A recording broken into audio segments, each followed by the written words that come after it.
ভারত বাংলাদেশ সীমান্তে সদ্য কাটা নালা। সোমবার এই নালায় ধস নামে। খেলার সময় মাটি চাপা পড়ে মারা যায় 4 শিশু। চোপড়ার ঘটনায় চাঞ্চল্যকর তথ্য। ঠিকাদারের স্ত্রীর দাবি নালা কাটতে নির্দেশ দিয়েছিল বিএসএফ। দায় অস্বীকার করলেও কাঠগড়ায় সীমান্ত রক্ষী বাহিনী। ওই মাটিটা কাটতে কে নির্দেশ দিয়েছিল? বিএসএফ দিয়েছিল। বিএসএফ ছাড়া তখন মাটি কাটার কারো ক্ষমতা নাই। গ্রামের মানুষ তো এক কোদাল মাটি কাটতে পারে না। মাটি কাটতে সবাই ভাগিয়ে দেয় বিএসএফরা। তা বিএসএফ বলেছিল, বিএসএফ ওখানে উপস্থিত ছিল, তো যখন মাটি কাটতে গিয়েছিল বিএসএফ ছিল, বিএসএফ বলেছে কেটে নেন। উত্তর দিনাজপুরের চোপড়া, এখানকার ভারত বাংলাদেশ সীমান্তবর্তী গ্রাম চেতনাগজ। সোমবার এখানেই মাটি চাপা পড়ে 4 শিশুর মর্মান্তিক মৃত্যু হয়। স্থানীয়দের দাবি, গরু পাচার রুখতে সীমান্ত এলাকায় অনেক সময় নালা কাটে বিএসএফ। আর্থ মুভার দিয়ে মাটি খোঁড়ার কাজ চলছিল। মৃত শিশুদের পরিবারের দাবি, বিএসএফ এর কাটা নালায় পড়েই বাচ্চাদের প্রাণ গিয়েছে। এই মর্মে তারা মঙ্গলবার চোপড়া থানায় বিএসএফ এর বিরুদ্ধে অভিযোগও দায়ের করে। ঠিকাদার, আর্থ মুভারের মালিক এবং চালকের বিরুদ্ধেও অভিযোগ জানানো হয়। থানা অভিযোগ করেছি বিএসএফ এর বিরুদ্ধে যে আমাদের এখানে ছেলেগুলো তো গর্ত পোড়া গেল, ওই মাটি কাটে গাড়ি ও কন্ট্রাক্টর বিএসএফ এর বিরুদ্ধে, ওই যে গাড়ির মালিক, ড্রাইভার, 4 জন নামে আমি এফআইআর করেছি। আমি বিচার চাই, বিএসএফ এর শাস্তি হোক। বিএসএফ নালা কাটার অভিযোগ মানতে নারাজ। তাদের দাবি, বিএসএফ জওয়ানরা পাহারা দিচ্ছিলেন।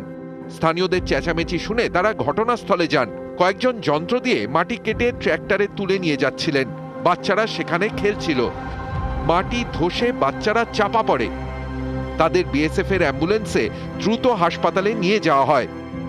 বিএসএফ দায় এড়ালেও চাঞ্চল্যকর দাবি করেছেন ঠিকাদারের স্ত্রী। তার দাবি, নালা কাটার জন্য স্বামীকে নির্দেশ দিয়েছিল বিএসএফই। ওই মাটিটা কাটতে কে নির্দেশ দিয়েছিল? বিএসএফ দিয়েছিল। ড্রেন করে, তো ড্রেন করার জন্য আর কি বলেছিল যে আমরা আবার ড্রেন করবো, যদি মাটি তোমাদের দরকার থাকে তাহলে তুলে নিতে পারেন। তারপরে এই জন্য মাটি কাটতে গিয়েছিল।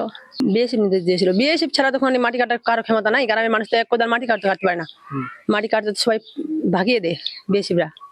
তা বিএসএফ বলেছিল, বিএসএফ ওখানে উপস্থিত ছিল, তো যখন মাটি কাটতে গিয়েছিল বিএসএফ ছিল, বিএসএফ বলেছে কেটে নেন। প্রতি বছর ওখানে ড্রেন করা হয়। চোপড়ার ভারত বাংলাদেশ সীমান্তবর্তী গ্রাম চেতনাগজ।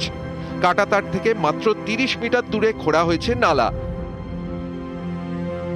নালার পাশে ডাই করা মাটি।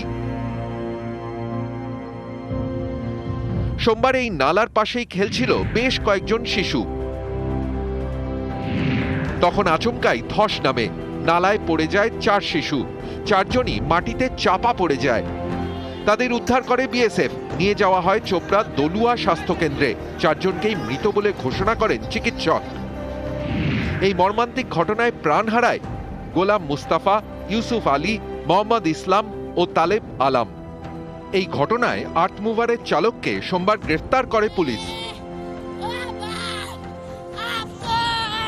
চোপড়া থেকে চঞ্চল মোদক, নিউজ 18 বাংলা।